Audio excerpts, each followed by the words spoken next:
주님, 오늘 하루도 우리의 마음과 생각을 지켜주사 세상의 염려로부터 자유하게 하시고 오직 주 안에서 참된 기쁨과 평강을 오늘도 우리가 누리기를 간절히 소망합니다. 우리로 하여금 매 순간 주를 생각하고 주의 말씀을 따라 행함으로 평강의 하나님께서 우리와 늘 함께 하시는 그 복을 경험하는 하루가 되게 하여 주옵소서. 말씀하옵소서. 우리가 듣기를 원합니다. 주 예수 그리스도 이름으로 간절히 기도드립니다. 아멘. 오늘 우리에게 주시는 기록된 하나님 말씀 빌립보서 4장 1절에서 9절 말씀입니다. 오늘 빌립보서 4장 1절에서 9절은 4개로 구분해서 읽어볼 수 있겠습니다. 첫 번째가 1절입니다. 그러므로 나의 사랑하고 사모하는 형제들아 주 안에 서라 라고 권하죠. 사도 바울은 빌립보 성도들을 향해 깊은 사랑과 애정을 표현하며 그들을 향하여 나의 기쁨, 나의 면류관이라고 부릅니다. 그리고 그들에게 이와 같이 주 안에 서라고 간절히 권합니다.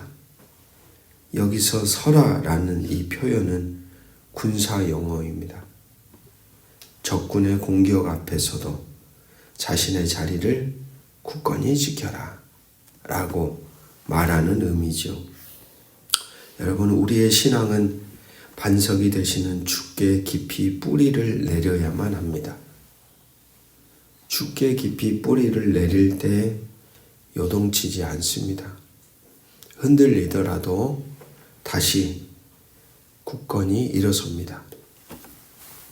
세상의 풍파 속에서도 믿음의 자리를 굳건히 지키는 것, 주께 깊이 뿌리를 내림으로 자신의 자리를 지켜내는 사람들, 바로 그들이 성도요.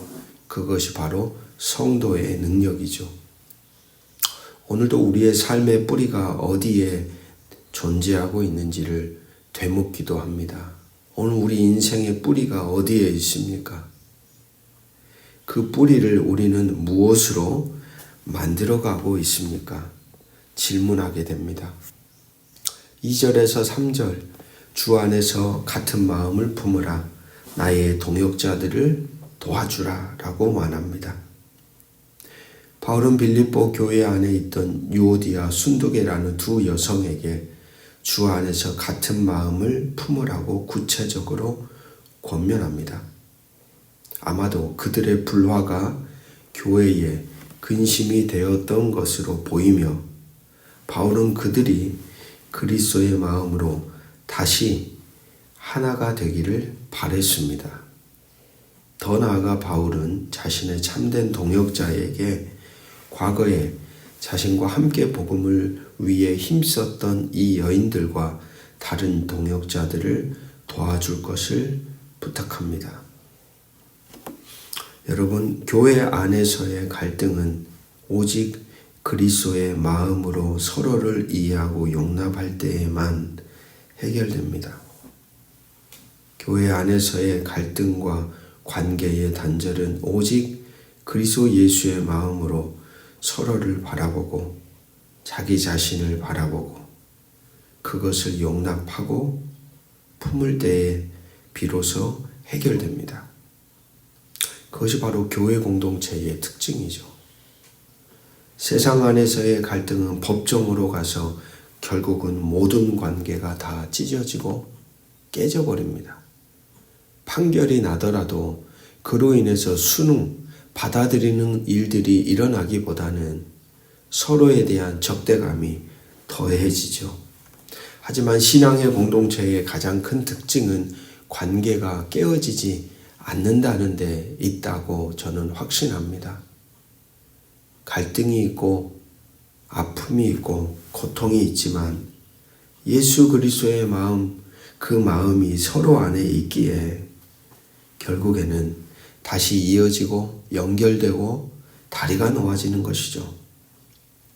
그게 바로 교회 공동체의 거룩성입니다. 하나님의 함께 하심이죠. 바울은 더불어 말했습니다. 함께 복음을 위해 수고하는 동역자들, 우리 교회 공동체 안에도 알게 모르게 이 모습 저 모습으로 수고하는 참 귀한 손길들이 있습니다. 바로 그런 지체들을 바라보며 귀하게 여기는 것.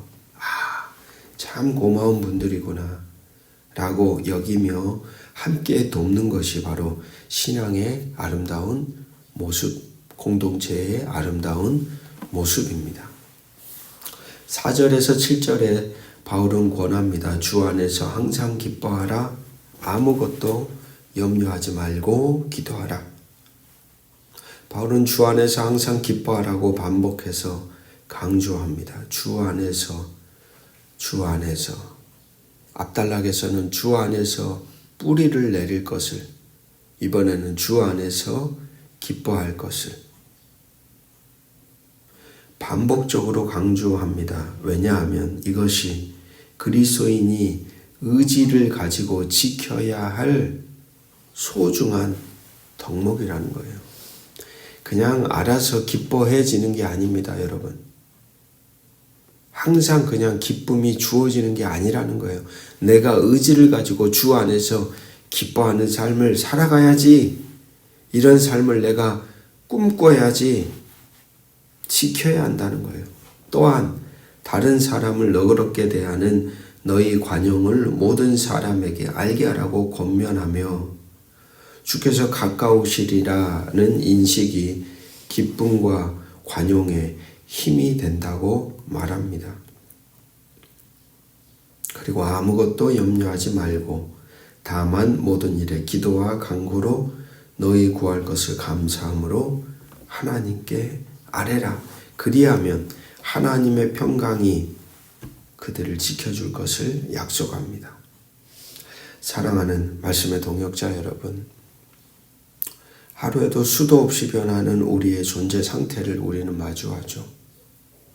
어쩔 때는 그렇게도 행복하고 살만 나는 듯 하다가도 어느 순간에는 그 모든 행복이 온데간데 없이 사라져버리고 갑작스럽게 절망과 두려움과 불안이 우리 안에 임할 때도 있습니다.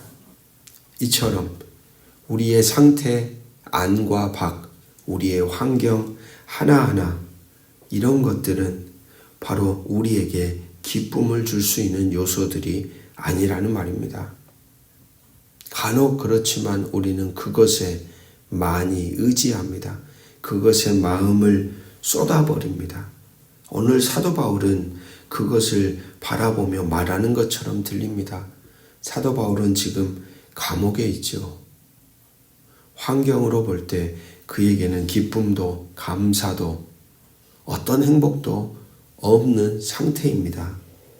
그러나 사도 바울은 그러한 환경 아래에서도 자신의 소식을 기다리는 빌립보 성도들에게 이렇게 편지를 통해 권합니다.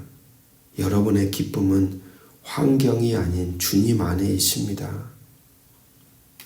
염려 대신 감사의 기도를 드릴 때 세상이 줄 수 없는 하나님의 평강을 나는 이곳에서도 경험하고 있습니다. 감옥문 밖에 있는 여러분들도 이런 삶을 누리며 살아가십시오. 그것이 신앙의 권세입니다.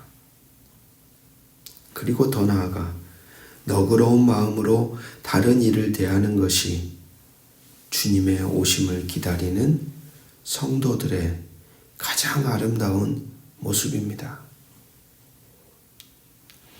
바쁘고 일에 치이고 때로는 우리의 감정에 붙들려서 우리는 누군가에게 관대하게 대하는 마음과 여유로움을 상실해버릴 때가 있습니다. 말이 곧바로 비수처럼 날아가고 상대의 상태나 마음 헤아림 없이 그들을 함부로 대하는 것이 때때로 우리의 말과 우리의 행실이 되는 경우가 많지요. 그러나 여러분, 주님의 오심을 기다리는 성도들의 아름다운 흔적은 넉넉함입니다. 주 앞에 설 것을 생각하며 지금 나와 관계 맺고 있는 대상 한 사람 한 사람을 존귀하게 여기는 겁니다. 그 마음을 저와 여러분이 잊지 않기를 주의 이름으로 축복합니다. 8절에서 9절 무엇에든지 참되며 경건하며 옳은 것을 생각하고 행하라. 바울은 마지막으로 빌립보 성도들이 생각하고 실천해야 할 구체적인 덕목을 제시합니다. 무엇에든지 참되며 무엇에든지 경건하며 무엇에든지 옳으며 무엇에든지 정결하며 무엇에든지 사랑받을 만하며 무엇에든지 칭찬받을 만하며 무슨 덕이 있든지 무슨 기림이 있든지 이것들을 생각하라. 그리고 바울 자신이 가르치고 삶으로 보여준 것들을 직접 행하라고 명하며 그럴 때 평강의 하나님이 함께할 것임을 이야기합니다. 여러분, 오늘도 우리의 생각은 삶의 방향을 결정하며 그렇기에 선하고 아름다운 것을 의도적으로 묵상하는 훈련이 필요합니다. 어떠한 삶의 자리에서 무엇을 보든지 늘 하나님의 거룩함, 하나님의 선함, 하나님의 뜻함, 하나님의 아름다움을 의도적으로 내 마음 안에 생각하는 훈련이 필요합니다. 그럴 때 우리의 삶이 하나님이 원하는 아름다운 형상으로 빚어져 가는 것이겠죠. 아울러 오늘도 말씀을 통하여 배우고 깨닫게 된 삶을 우리가 행하며 살아갈 때 오늘도 우리 인생 가운데 평강의 하나님이 우리와 동행하시는 복을 저와 여러분이 누릴 수 있기를 주의 이름으로 축복합니다. 주님 안에서 굳건히 서서 항상 기뻐하고 모든 염려를 기도로 아뢰며 하나님의 평강을 누리고 그리스도인의 덕목을 생각하고 실천함으로 평강의 하나님과 동행하는 이 하루를 오늘도 살아갑시다. 기도하겠습니다. 평강의 하나님, 오늘 우리에게 주 안에 굳게 서서 항상 기뻐하며 모든 염려를 감사함으로 주님께 아뢰라고 말씀하시니 감사합니다. 세상의 어떤 풍파 속에서도 흔들리지 않는 믿음을 주시고 주께서 주시는 하늘의 평강으로 우리의 마음과 생각을 지켜주시옵소서. 무엇에든지 참되고 경건하며 옳은 것을 생각하고 배우고 깨달은 말씀을 삶으로 구현하며 평강의 하나님께서 늘 우리와 함께 하시는 복된 삶을 살아가도록 이 하루 우리 모두에게 은총과 자비를 베풀어 주시옵소서. 주 예수 그리스도 이름으로 기도합니다. 아멘.